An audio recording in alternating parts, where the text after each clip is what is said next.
Kalau ruh kita itu, hati kita itu mengikuti apa yang menjadi tabiat kekarepan nafsu kita. Sehingga Allah katakan di dalam surat Ibrahim ayat 3, wa yastahibbunal hayatad dunya 'alal akhirah. Wis mesti Pak, kita diajak nafsiyah dan amarah itu untuk kita berarti roh Pak ya, bersukaria, bercinta, mahabbahan terhadap apa yang dibutuhkan jasmani ini, yang kami sebut sebagai hubbus syahwah. Dan ini tidak salah Pak, miturut zona innalillahi, miturut zona kita yang masih ada di syariah. Memang seperti itu. Sehingga inilah yang kami maksud, ruh itu dalam cengkeraman hawa nafsu. Ruh itu dalam kunjoronya hawa nafsu, penjaranya hawa nafsu. Sehingga tidak akan pernah mungkin ruh itu bisa memfanakan atas makhluknya, mukawin boten saged. Karena kita masih muter-muter di innalillahi, masih muter-muter. Kita yang belum nikah mesti didorong kapan nikah. Kita yang sudah nikah mesti didorong kapan dan lekas punya anak. Setelah itu didorong bagaimana kebutuhan keluarga ini tercukupi. Kadang-kadang jalan nggak bener pun ditempuh, yang penting dalam rumah tangga mewah lah kan nggih. Wis sing jarine menggandakan uang lah dan lain sebagainya, sing ada yang ngingutoyu lah. Allah ya Karim, yang sesuai petunjuk syariat Rasulullah. Di situ ada yang menjadi pedagang, ada yang menjadi petani, ada yang menjadi pejabat, ada yang menjadi nelayan. Udah ikuti sesuai dengan hukum syariahnya. Udah sesuai porsi kita. Loh, sepanjang sejarah, kalau kita masih muter di innalillahi, mohon maaf, itu mohon maaf. Apakah kita itu orang yang mengerti, faham tentang ilmu sholat, ilmu syariah, atau tidak ngerti? Sampai umur berapapun kita tetap ketika saat melaksanakan sholat, tetap hati tidak bisa masuk di dalam surah Al-Mu'minun ayat 1 dan 2.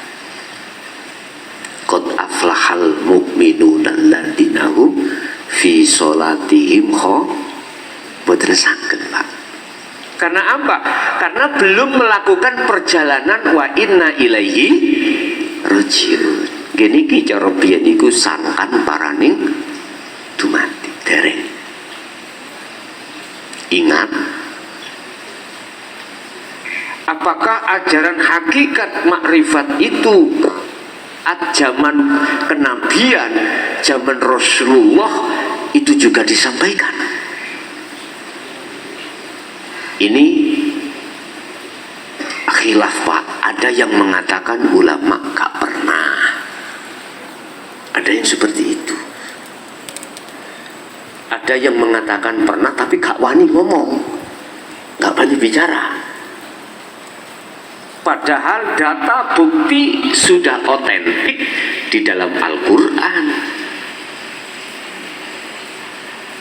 Wa ma arsalna min qablika mir rasulin illa nuhi ilaihi annahu la ilaha illa ana fa'budu.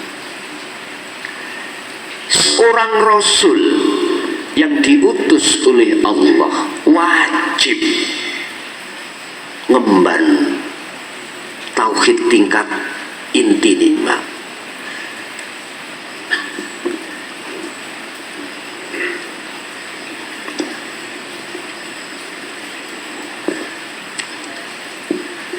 Kita kan dididik inna lillahi, ada di tauhid pertama la ilaha illallah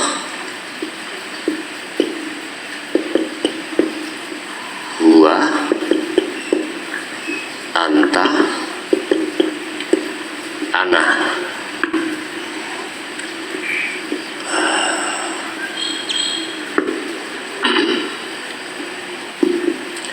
Aku tidak akan mengutus utusan sebelum awakmu Muhammad, kata Allah, kecuali harus membawa tauhid inti ini. Apa isinya?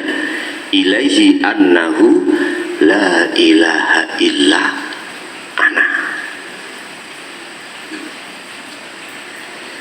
Dalam iman saya pribadi, walaupun secara basariah saya tidak menangi mengikuti zaman kenabian beliau,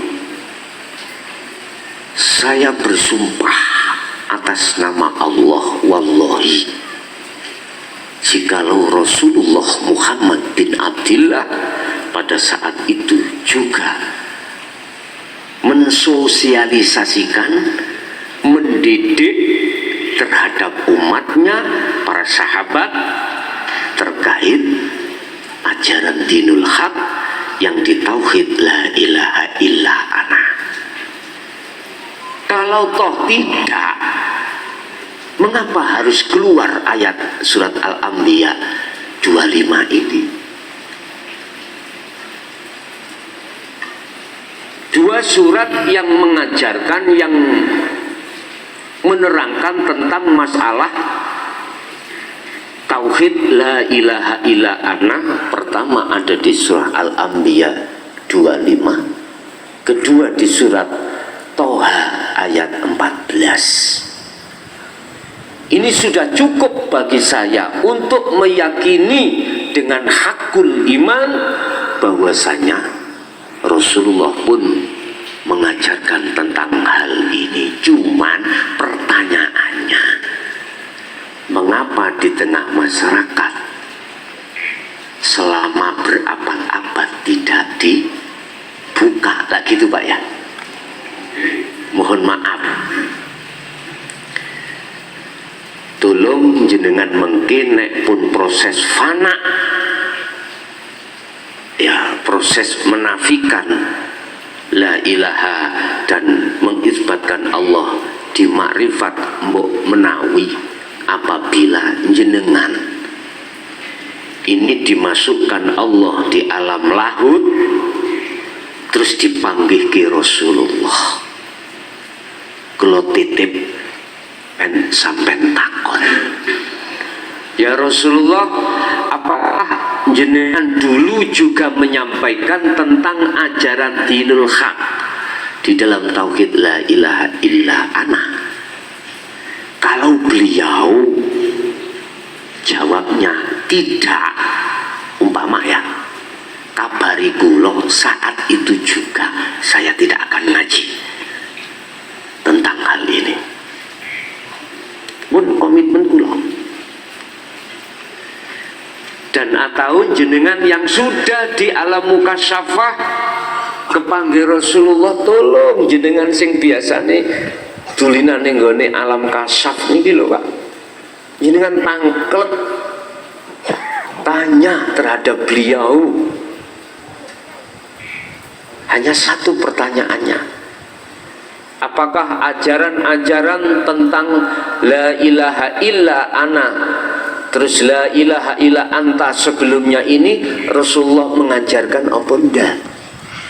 Kalau beliau menjawab tidak, langsung kula sampean tilpun